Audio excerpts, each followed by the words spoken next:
1965 की जंग में पाक फौज ने अपने दुश्मन को कई महाजों पर शिकस्त फाश दी। इस जंग में मुख्तलिफ मकामात पर क्या अहम वाकयात पेश आए, बता रहे हैं हुदा शाह और जीशान बशीर। आगाज लाहौर से हुआ।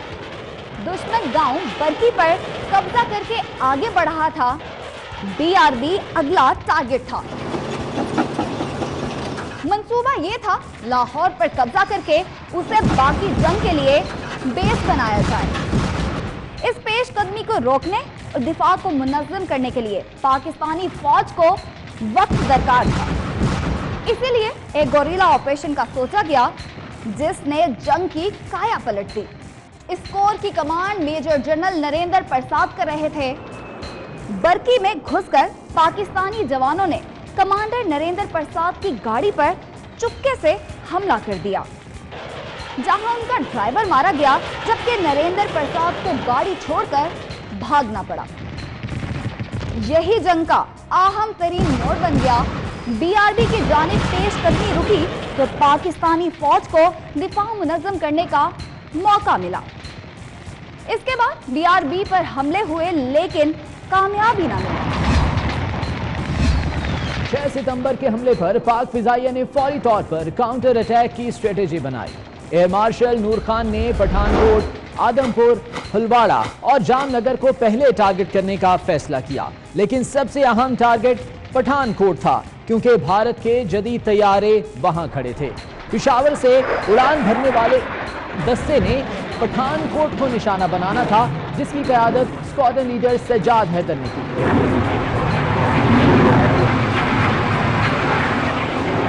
स्क्वाड पहले 11,000 फीट की बुलंदी पर पहुंचा, फिर दरख्तों के लेवल पर आकर भारत में दाखिल हुआ ताकि रेडार से बचा जा सके। इसी मौके पर भारतीय फिजाइया ने फाश गलती की। वजारत दिफा के अहकामात के बावजूद पोस्ट कमांडर ने फिजाई पेट्रोलिंग शुरू नहीं की थी, जिसकी वजह से जब पाकिस्तानी तैयारे पहुंचे तो दिफा के बगैर भारतीय बेस सामने थी। भारत के जदीद तरीन तैयारे तबाह हो गए और फिर पूरी जंग में कहीं भी दिखाई नहीं दिए। भारतीय कोर 1 बरकी पहुंचकर 2 हिस्सों में तकसीम हो गई ताकि सियालकोट पर कब्जा करके पाक फौज की सप्लाई लाइन काटी जा सके। 7 सितंबर को भारतीय फौज ने इंतहाई आसानी से सियालकोट पसरूर रेलवे लाइन पर कब्जा कर लिया और सियालकोट सामने मौजूद था। लेकिन यहीं वो गलती कर गए। साफ मैदान में इतनी बड़ी तादाद में फौज और टैंक मौजूद थे कि तमाम पोजीशंस दूर दूर तक आसानी से नजर आ रही थी। मिट्टी उड़ने से तमाम मूवमेंट भी वाज़ेह थी। पाक फिजाइया ने भारतीय फौज को इंतहाई आसानी से निशाना बनाया, जिससे उनके कदम उखड़ गए।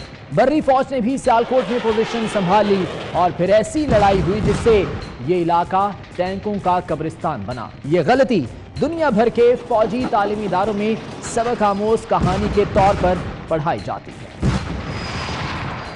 भारत ने 7 सितंबर को जंग का पासा पलटने की कोशिश की। इस मौके पर पाकिस्तान की अहम तरीन एयरबेस सरगोधा को निशाना बनाने के लिए भारतीय फिजाइया के हंटर्स पाकिस्तान में दाखिल। लेकिन यहाँ भी एक नई तारीख रकम हुई। पाक फिजाइया ऐसी किसी मुहिमजोई के लिए तैयार थी। हमले की खबर मिलते ही पाकिस्तानी शाहीन दिफा के लिए आसमान में थे। यहाँ भारतीय फिजाइया पहुंची तो मज़ाहमत शुरू हो गई। इस मौके पर भारतीय स्क्वाड्रन लीडर ने तैयारों को मुड़कर दोबारा हमला करने का ऑर्डर दिया। ये एक गलत पैगाम भारतीय फिजाइया के लिए तबाहकुन साबित हुआ। जी बिल्कुल, 5 तैयारों ने इकट्ठा एक ही जानिब टर्न दिया।